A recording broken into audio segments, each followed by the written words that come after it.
BRSP पक्षाचे अधिकृत उमेदवार सायफ खान पठाण हे पूर्व विधानसभा औरंगाबाद येथून उमेदवार असून त्यांनी आज आपल्या बीआरएसपी पक्षाची पत्रकार परिषद घेतली। सायफ खान पठाण यांनी पत्रकार परिषदेच्या माध्यमातून पक्षाचा जाहीरनामा प्रसिद्ध केला आणि मुस्लिम समाजाला कोणत्याही पक्षामध्ये मान सन्मानाची वागणूक देण्यात येत नाही। नेहमी मुस्लिम समाजाला टार्गेट केलं जातं। त्याच अनुषंगाने बीआरएसपी पक्ष ॲडव्होकेट सुरेश माने यांच्या नेतृत्वाखाली त्यांनी मुस्लिम समाजाला नेतृत्व मिळालं आहे। आतापर्यंत पार्टीने सर्व समाजाच्या लोकांसाठी जन आंदोलन केले आहे, यापुढे करत राहणार असं ते पत्रकार परिषदेत बोलताना म्हणाले।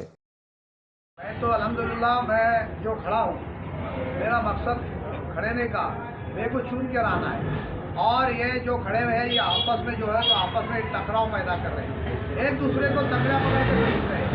ये चाहते हैं कि फलाना आदमी गिर जाए, वो चाहता है कि वो फलाना आदमी चुन करने आए, तीसरा चाहता है कि इन्हें चुन करने आए। ये इनकी साठगांठ चल रही है। ये सिर्फ एक दूसरे को जो है तो ये बिल्कुल गिराने के चक्कर में है। और अल्हम्दुलिल्लाह मैं जो खड़ा हूँ सिर्फ अपनी ताकत के बुनियाद पर, अपने काम की बुनियाद पर, अपने जो है सोशल वर्क की बुनियाद के ऊपर, और मैं खड़ा हूँ सिर्फ जीत के आने के लिए।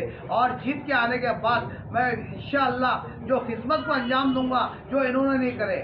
इन्होंने सिर्फ जब आते हैं 5 साल के बाद और 5 साल के बाद जनता को ये कहते हैं कि भाई हम फलाना तुम्हारा काम करने के लिए तैयार है, कभी 5 साल में इन्होंने फोन नहीं उठाते। आप देख लो, आप मैंने इम्तियाज जलील साहब को इतना बड़ा समर्थन करने के बाद जो लोकसभा के इलेक्शन के अंदर इतना बड़ा उनको समर्थन किया, तो इम्तियाज जलील साहब जो है हमको रिप्लाई नहीं देते, कभी हमारा शुक्रिया अदा नहीं करते कि भाई आपने हमारे लिए कुर्बानी दी। कभी हम 10-10 मरतबा इनको फ़ोन लगाते, ये फ़ोन हमारे जो तो यानी हमको फ़ोन उठाने का काम ही नहीं करते। तो ये आम जनता तो हमारा तो छोड़ दो, लेकिन आम जनता भी क्या हाल करेगी। यानी जब हमारा नहीं उठा सकते तो आम जनता का फ़ोन ही बिल्कुल नहीं उठाएंगे। जो हमने कुर्बानी दी, जब हमारे जैसों का फ़ोन उठाया नहीं जाता तो फिर तुम्हारा तो बिल्कुल झाड़ू के माफिक समझाया जाएगा। और आपने देखा भी है, ये चुनकर आने के बाद कभी किसी को रिप्लाई नहीं दिए, किसी का शुक्रिया अदा नहीं किया और किसी से कॉन्टेक्ट नहीं किया, किसी के मसाइल के अंदर उन्होंने जो काम नहीं किया, सिर्फ लोगों को जो है गुमराह करने का, नौजवानों को रंगाने का काम किया। ना कहीं ना कहीं अच्छे मुसलमानों को ना नौकरियाँ लगाया, ना कोई रोजी रोटी के लिए यानी कोई इंतज़ाम किया, कई नौकरियों को नहीं। आज देखो इम्तियाज जलील साहब MP होने के बाद भी अगर तो वो चाहते तो 2-5 हज़ार कौम के मुसलमानों को जो है तो नौकरियाँ देते, पर इन्होंने ऐसा नहीं किया। सिर्फ मुसलमानों को इस्तेमाल किया वोट बटोरने के लिए। ये जो भी नेता आते, औरंगाबाद नारेगांव के अंदर हमारी जो बाढ़ आई थी, इम्तियाज जलील साहब का यहाँ कभी सर्वे नहीं हुआ।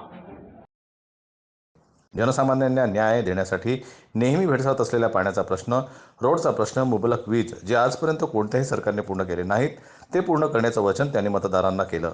शिक्षण, आरोग्य, ट्रॅफिक अशा व अन्य मूलभूत प्रश्न सोडवण्यासाठी सायफ खान पठाण नेहमी तुमच्यासोबत आहे असे ते म्हणाले।